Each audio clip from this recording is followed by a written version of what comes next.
कार्तिक महात्म का 20वां अध्याय सुना रही हूँ। बोली श्री विष्णु भगवान की जय। तब राजा पृथु ने पूछा, हे देव ऋषि, इसके पश्चात युद्ध में क्या क्या हुआ तथा वह दैत्य कैसे मारा गया? कृपा करके मुझे वह सारी कथा सुनाने की कृपा करो।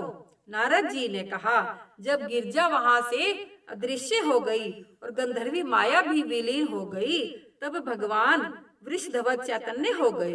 उन्होंने लौकिकता व्यक्त करते हुए बड़ा क्रोध किया। फिर भगवान शंकर जलंधर से युद्ध करने लगा।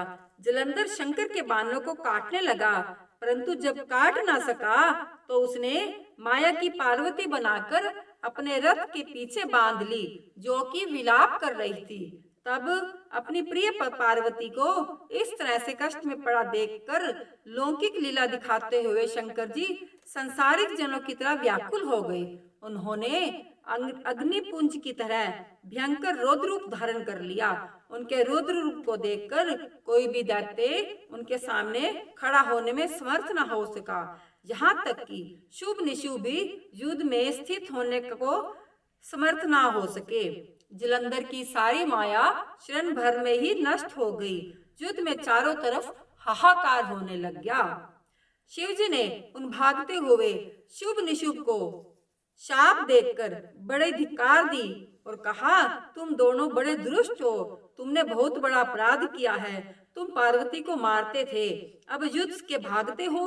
भागते को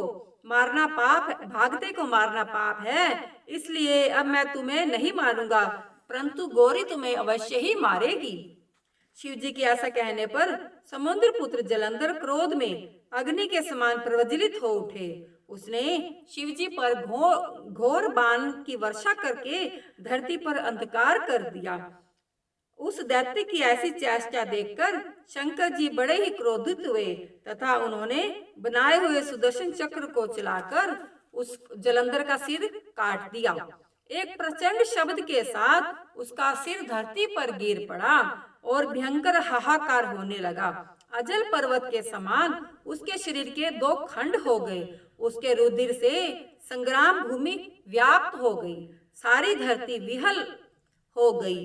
शिवजी की आज्ञा से उसका रक्त और मांस महागौरव जाकर रक्त का कुंड हो गया तथा उसके शरीर का तेज निकलकर शंकर जी के शरीर में वैसे ही प्रवेश कर गया जैसे कि वृंदा का तेज गौरी जी के शरीर में प्रवेश हुआ था।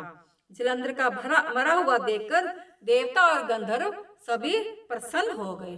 बोले श्री विष्णु भगवान की जय। यह 20वां अध्याय समाप्त हुआ। आज मैं आपको 21वां अध्याय सुना रही हूँ। बोले श्री विष्णु भगवान की जय। अब ब्रह्मा आदि देवताओं ने नतमस्तक होकर शंकर जी की बड़ी स्तुति की और कहा, हे प्रभु, आप प्रकृति से परे पार ब्रह्मा और परमेश्वर हैं। आप निर्गुण निर्विकार व सबके ईश्वर होकर भी नित्य अनेक प्रकार के कर्मों को करते हैं। हे शंकर जी, हम सब ब्रह्मा आदि सभी देवता आपके दास हैं।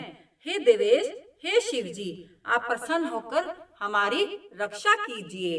हे नाथ, हम आपकी प्रजा हैं तथा आपकी शरण में आए हैं।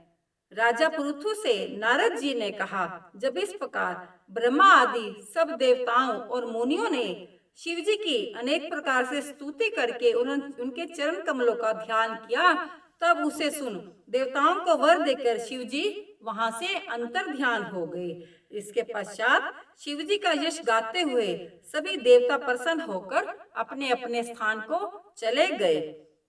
महेशाख्यान से जलंधर का यह युद्ध चरित्र बड़ा पुण्यप्रद और सब पापों का नाश करने वाला है। यह सब सुखदायक और महेश को भी आनंददायक है। जो इन आख्यानों को पढ़ेगा और सुनेगा वह सुखों को भोग कर अंत में अमर पद को पाएगा। बोले श्री विष्णु भगवान की जय। यह 21वां अध्याय समाप्त हुआ।